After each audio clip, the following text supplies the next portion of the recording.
What's going on, guys? It's your boy John the Liquidator coming back with another video, and it looked like Stephanie White finally have addressed the WNBA referee in regards to her team. Guys, for this one here, we got to go all the way up to Indy. Let's get it. Let's go. We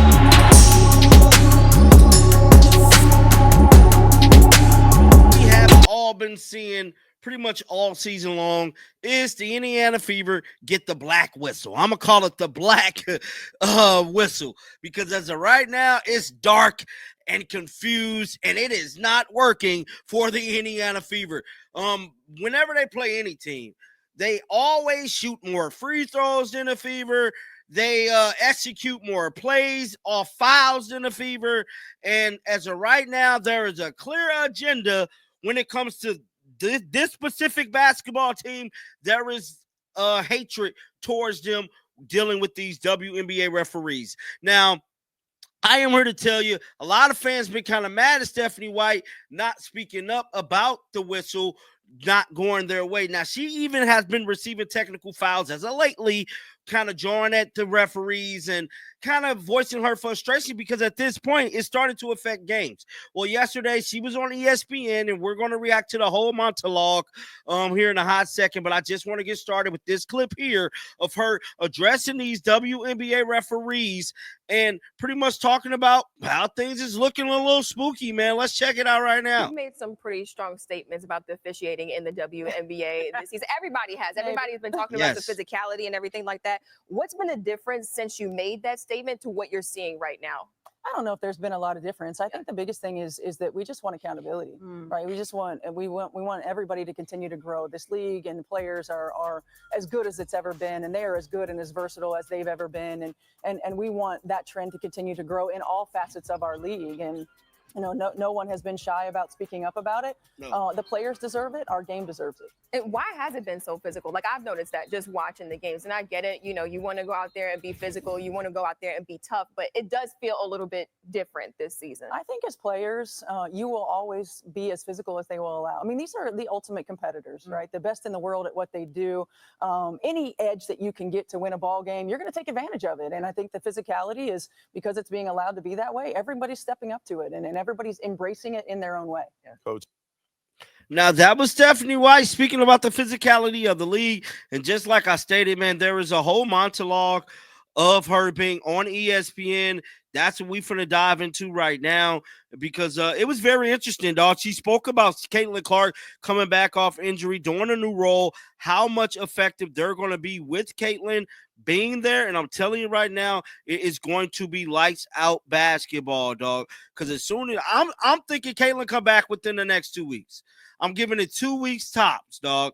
We see CC back implemented in this lineup. And yeah, man, let's check out some of this right here. Games, which ties their longest win streak in the last 10 seasons. Now, Kelsey Mitchell and Aaliyah Boston have dominated, averaging 19 and 15 points per game, respectively. The Fever have kicked it up a level as of late with their longest active. Now, I talked about this the other day. This is the biggest win streak they had since 2012, bro. The Indiana Fever has been playing lights out basketball, and this is their best record in 10 years. They're on the verge of being in second place in the rankings. The win streak in the W right there. Indiana has also moved up, and the standings are now just a game and a half back of second place in the league.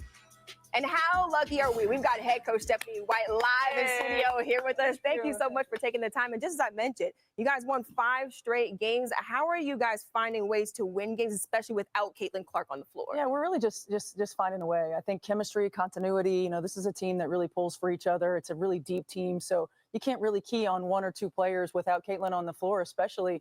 And they've got connectivity on both ends. I think our defense has improved. Offensively, we're moving the ball, getting a lot of players' touches. The ball's finding the right shot. And it's just been a really fun group to coach. They've been incredibly resilient. Yeah, and speaking of Caitlin Clark, she's only played 13 of 29 games. She's been in and out of the lineup, obviously. Think that Caitlin Clark has only played 13 out of 29 games this season. 13 out of 29, bro.